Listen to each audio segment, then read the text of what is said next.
Children, how are you? Okay, हम पढ़ने वाले हैं आज पार्ट 1 का, भाषा का ही जो कंटिन्यू कर रहे हैं हम लोग, उसी का हम थर्ड पार्ट पढ़ा रही हूँ मैं। उसमें पढ़ रहे हैं हम लोग आज बोली और उपभाषा। उससे पहले हम लोग संविधान में जो हिंदी की भाषा है उसको पढ़ने वाले हैं। देखिए, भारत ने संविधान में 22 भाषाओं को मान्यता दी गई। सबसे इम्पोर्टेंट क्वेश्चन है आपका ये शॉर्ट आंसर में कि संविधान में कितनी भाषाओं को मान्यता प्राप्त है। तो हमें पता होना चाहिए कितनी भाषाएं वो 22। अब ये भी पूछ सकते हैं कौन कौन सी हैं। तो देखिए, असमिया, ओडिया, उर्दू, कन्नड़, कश्मीरी, कोंकणी, गुजराती, डोगरी, तमिल, तेलुगु, नेपाली, पंजाबी, बांग्ला, बोडो, मणिपुरी, मराठी, मलयालम, मैथिली, संथाली, सिंधी, संस्कृत, हिंदी। इस तरह जो 22 भाषाएं हैं उनको मान्यता प्राप्त है। आप लोग इन पूरी 22 भाषाओं को अच्छे से समझ के पढ़ लेना। संविधान की धारा 343 में, अब हमें ये भी पता होना चाहिए किस धारा में, कि संविधान की कौन सी धारा में इसकी घोषणा की गई। तो वो कौन सी धारा है? 343 में ये घोषणा की गई है कि देवनागरी लिपि में हिंदी भारत की राष्ट्र की भाषा होगी, यानी कि देव। ये तो आपको पता है कि हाँ, हिंदी की जो लिपि वो क्या है? देवनागरी। वो हिंदी भारत की राष्ट्र की भाषा होगी। और जो हमारी कामकाज, सरकारी कामकाज की भाषा, वो हम लोग पहले वाले वीडियो में पढ़ चुके हैं ना। तो वो क्या है? हमारे सरकारी कामकाज की भाषा हिंदी है। तो उसी वो कौन से संविधान कौन सी धारा में प्रचलित है या कौन सी धारा में लिखी हुई है? तो वो है हमारे 343।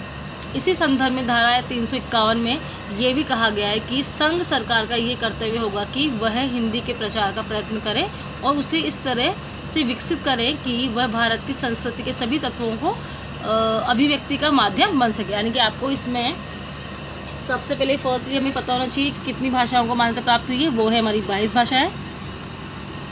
सेकेंड थिंग कि वो 22 भाषाएं कौन कौन सी होंगी वो भी मैं आपको बता चुकी हूँ, वो आप लोग इसको रीड करेगा। थर्ड थिंग कि संविधान की कौन सी धारा में घोषणा की गई, तो वो है हमारे 343 में। इसके हम पढ़ने वाले हैं। अब हम पढ़ने वाले हैं बोली और उपभाषा।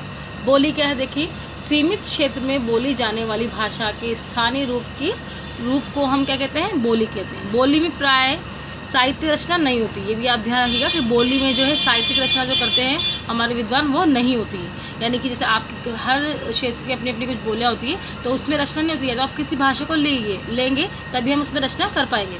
क्षेत्र के आधार पर ये भाषा का सबसे छोटा रूप है कौन सा? बोली। भौगोलिक कारणों से बोलियाँ का निर्माण होता है। ये तो हम समझ चुके हैं कि बोली क्या है। क्षेत्रीय क्षेत्र के आधार पर जो भाषा का सबसे छोटा रूप है वो बोली होती है। ठीक है। अब हम पढ़ने वाले उपभाषा। उपभाषा का क्षेत्र बोली की अपेक्षा विस्तृत होता है। विस्तृत यानी कि बड़ा होता है, विशाल होता है, यानी बोली उसके आगे छोटी होती है, जबकि भाषा की अपेक्षा छोटा होता है। लेकिन भाषा की अपेक्षा वो छोटा है उपभाषा का। एक उपभाषा की कई बोलियां हो सकती है, जैसे कि पूर्वी हिंदी है, उसकी उपभाषा की बोलियां हैं अवधी, बघेली। यानी कि पूर्वी हिंदी की ही बोलियां हैं जो मैं पढ़ने वाली हूँ अब। अवधी, बघेली, छत्तीसगढ़ी। जब एक से अधिक बोलियां मिलती हैं और उसमें साहित्य रचना भी होने लगती है तो वह उपभाषा बन जाती है। जैसे अवधी में लिखी गई रामचरितमानस। ठीक है। जो अवधी भाषा में हमारे रामचरितमानस किसमें लिखी गई है? रामचरितमानस। एक क्वेश्चन आपका ये जीके का भी तैयार हो गया यहाँ पर। अब हमने समझ लिया है कि हम रामचरितमानस किस भाषा में लिखी गई होगी? अवधी में।